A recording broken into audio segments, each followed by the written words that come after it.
Olá, sejam muito bem-vindos a mais um episódio do The Masters Entre Dinossauros e Drones, que é também o título de um livro escrito por 21 autores.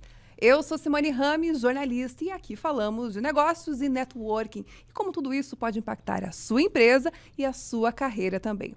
A cada episódio, um master especialista convidado para falar mais sobre esse tema. E o nosso convidado de hoje dispensa apresentações, Erivelto Oliveira, jornalista, meu conhecido de muitos e muitos anos em trajetória em TV.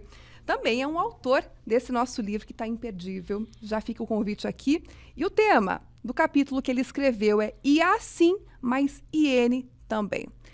Bem-vindo, Erivelto. Obrigado, Simone. Prazer falar com você nessas circunstâncias. Exatamente. Uma trajetória muito longa de televisão é aqui, nessa ferramenta do podcast também para compartilhar conhecimento para quem quer aprender mais sobre isso. Explica para a gente. IA sim, mas IN também. O que é IN? Então, a IA é ainda um nome novo para muita gente, né? Inteligência artificial, ou AI, como as pessoas chamam, vertendo o termo do inglês. Mas IA é uma questão de ver a inteligência artificial, a gente tem discutido muito isso nos últimos anos, mas já IN é algo que eu criei nesse texto até para chamar a atenção sobre as mudanças que nós tivemos neste século. IN nada mais é que inteligência negra. O meu texto nesse livro ele fala um pouco sobre diversidade, a necessidade que as empresas têm hoje de buscar ter dentro dos seus quadros, algo mais parecido com o que o país é. O Brasil é hoje um país com 56% de população negra e a gente não vê essa representatividade praticamente em lugar nenhum. Mas de alguns anos para cá, as empresas estão adotando programas de diversidade exatamente para buscar esse equilíbrio. Inclusive, esse é tema do seu mestrado, que você fala sobre negros na tela da TV. Você tem uma trajetória aí de 30 anos quase como repórter, apresentador de TV, nas principais redes de comunicação aqui do estado e também no Brasil. E é um tema, ele é muito necessário e muito atual. O que você traz nesse seu tema, nessa sua abordagem de mestrado? Bom, a minha abordagem de mestrado foi uma pesquisa em cima da televisão especificamente. Eu fiz um estudo em cima do Jornal Nacional, o principal jornal do país, né, com maior audiência, mas é um estudo que vale para todas as redes de televisão e para todos os telejornais em todos os horários. O holofote está no Jornal Nacional exatamente por essa questão, até de ser mais fácil de comunicar o produto. Mas todas as redes, inclusive a situação é um pouco pior. Nesse levantamento que eu fiz, durante 8 meses de verificação do produto Jornal Nacional, vi todas as edições, fiz uma contagem entrevistado por entrevistado e cheguei a alguns números que eu já esperava que os números fossem baixos em termos de representatividade negra, mas eu não imaginava que fosse tão baixo assim. Então, em torno de 8.000 entrevistas, nós temos apenas 15% de negros, um pouco menos de 15% de negros aparecendo na tela do Jornal Nacional como entrevistados, né? O meu foco foi pegar as pessoas que dão entrevista no telejornal. Então, a gente tem aí mais de 80% de pessoas brancas e menos de 15% de pessoas negras. E depois são outras etnias ou pessoas, às vezes, que você não consegue identificar ali. Mas, e aí fiz um outro recorte pegando essa pesquisa também nas profissões, né, desses negros, enfim, as fontes especializadas. E aí também o número é menor. E aí, na hora de escrever o artigo para o livro, eu peguei mais ou menos essa questão no que diz respeito a como algumas empresas estão trabalhando a diversidade. A própria Rede Globo tem um programa que é muito interessante nessa área, que é o Somos Todos Globo. É um programa que começou recentemente, que a gente pode dizer aí nos últimos 5 ou 6 anos, e ela tem buscado a diversidade não só no vídeo, como também no quadro de funcionários. E outras empresas também tem feito isso. O Magazine Luiza, inclusive, virou notícia, né, com o recrutamento de pessoas negras, criou até uma certa polêmica aí, dizendo que era uma forma de você beneficiar um grupo, e eu acho que é beneficiar mesmo, até porque é um grupo que tem sofrido muita discriminação no país, não discriminação racial, mas uma discriminação funcional. E uma empresa aqui nossa, o Boticário, que também tem um programa que eles querem aí nos próximos anos ter no quadro de funcionários a mesma representatividade que nós temos no Brasil. Então, eles vão ter lá a mesma quantidade de gordos que tem no Brasil, de negros, de japoneses, enfim, eles querem fazer do Boticário uma empresa também plural. É muito interessante a gente trazer essa abordagem, mas falar que não é simplesmente uma ocupação de cotas, como a gente tinha quando a gente começou essa discussão nas universidades, de colocar um número X de pessoas de cada, né, de negros, enfim. Hoje, o trabalho vai muito além disso, né, de um número.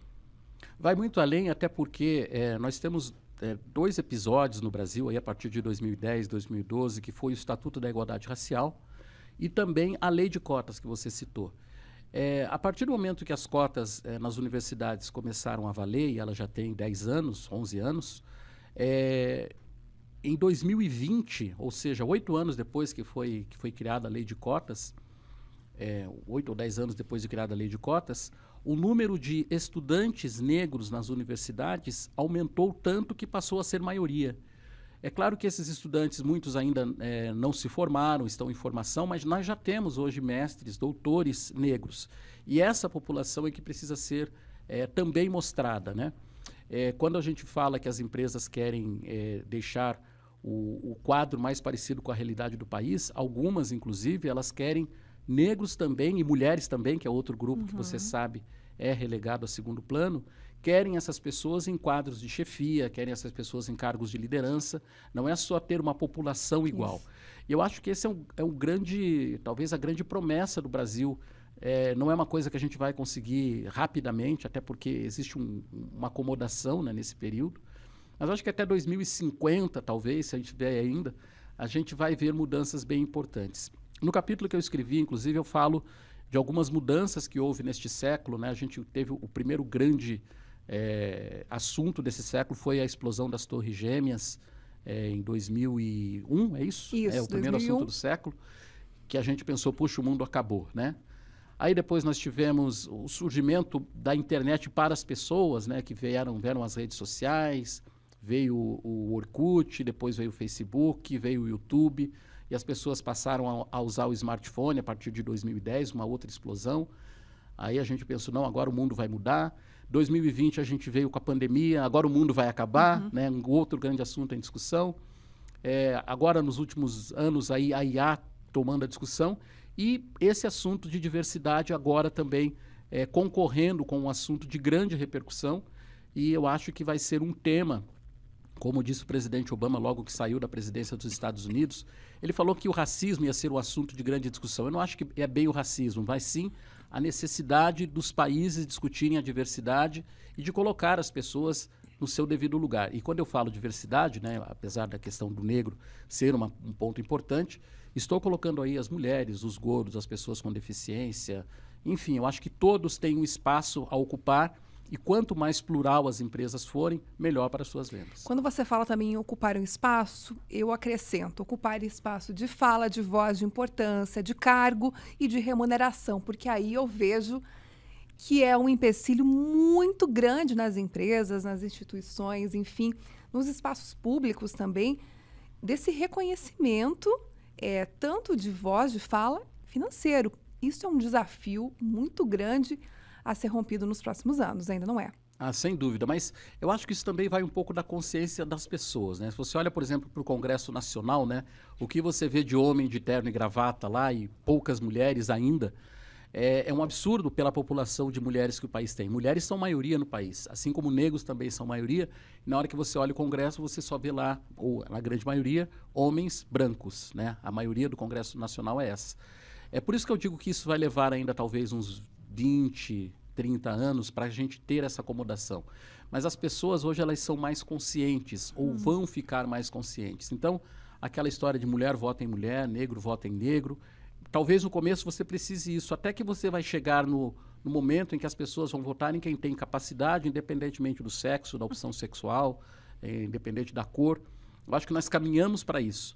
E também a remuneração. A partir do momento que as mulheres, os negros, as pessoas com deficiência estiverem nos cargos de liderança, estiverem mostrando a que vieram, eu acho que a gente não vai ter problema de remuneração. Mas como eu friso, vai um tempo para que isso aconteça. Eu espero que pouco tempo.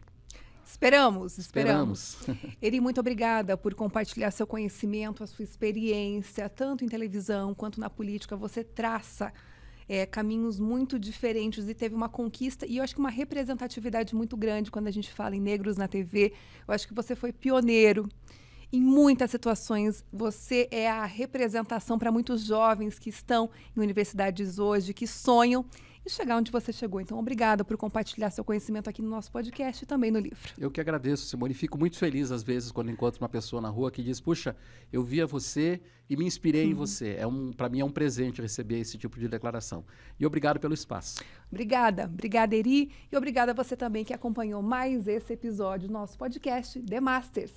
Até a próxima!